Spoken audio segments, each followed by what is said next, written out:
When I was a kid, my family lived in a small country town which didn't have many residents, and everyone knew each other.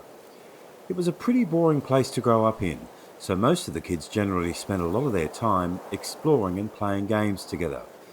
The kids in town used to scare each other with stories about an abandoned house, located about 5 minutes out of town. It was somewhat of a local legend that most of the kids knew, but every now and then would change with new details the more it was passed on. They used to say that an old woman used to live in the house and she was believed to be a witch. She was not fond of people and kept mostly to herself. She was known to hate children. This was due to some kids taunting her and throwing stones at her house. They would also ring her doorbell and run away. I guess they thought she deserved it because of the rumours that she was a witch. On the rare occasion she was seen, she was either staring out the window or collecting the mail. One day she passed away in a home from a heart attack.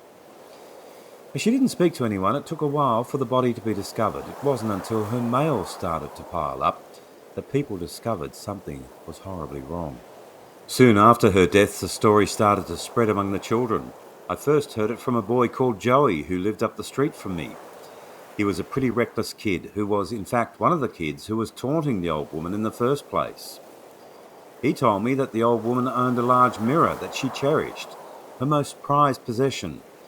Joey said that she would spend hours looking into the mirror, using it to curse the children in town who did her wrong. Joey then said if you go into the home and you stand in front of the mirror at the end of the hall and close your eyes for long enough, she'll speak to you from beyond the grave. This all sounded ridiculous to me, but as I wanted to act tough, I told him I'd go into the house and do this to prove him it was just a stupid story and nothing more. It was getting dark, the sun was setting and the sky was becoming a shade of dark orange, turning slowly to black. Joey and I had jumped on our bikes and made our way to the house. After a short ride, we arrived. I looked up at the weathered windows which now started to show their age. The house looked old and dilapidated. The garden was overgrown and a fine layer of dirt covered various pieces of junk thrown around the front porch. We stepped up to the window at the front of the house and wedged it open quite easily.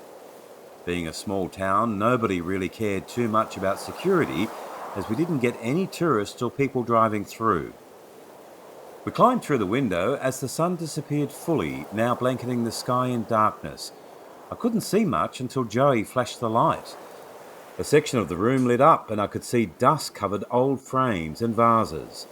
An old couch lay next to a damp fireplace and various old newspapers and books lay around the floor. Joey moved the torch over to the left now, shining down the long hallway. I could see the reflection of the light in a large mirror at the end of the hall. We walked towards it. I could see it much more clearly now. It was a beautiful large mirror with gold trimmings across a tarnished silver base. Small cherubs sat atop staring blankly at anyone who gazed into it. Joey stepped aside. He looked shaken, and I could tell he was scared, but he always acted like he was the tough one in the room. I took a deep breath and looked at the mirror and closed my eyes.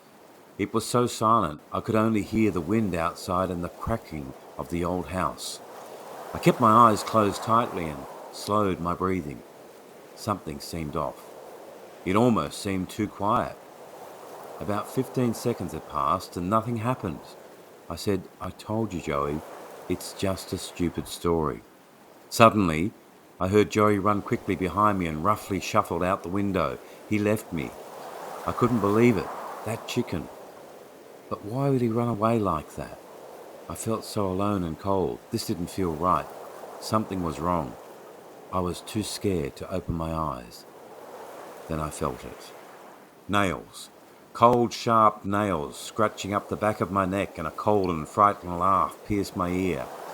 The nails digging into my skin slowly up and down. I could feel my skin tearing and starting to bleed. I opened my eyes quickly, only to see the reflection of the old woman in the mirror behind me. She looked like she'd been dead a long time. Eyes hollow with rotten flesh, loosely hanging and covering her bony cheeks.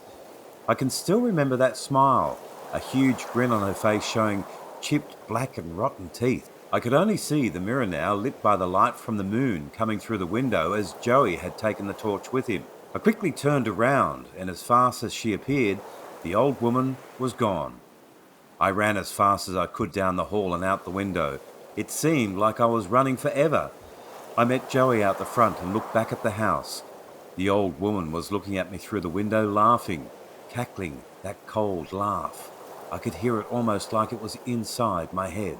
We jumped on our bikes and rode home as fast as we could. Since that day, I haven't spoken to Joey. I try to forget what happened. Still to this day, I'm scared to even look in a mirror because I fear that one day soon, the old woman will appear behind me.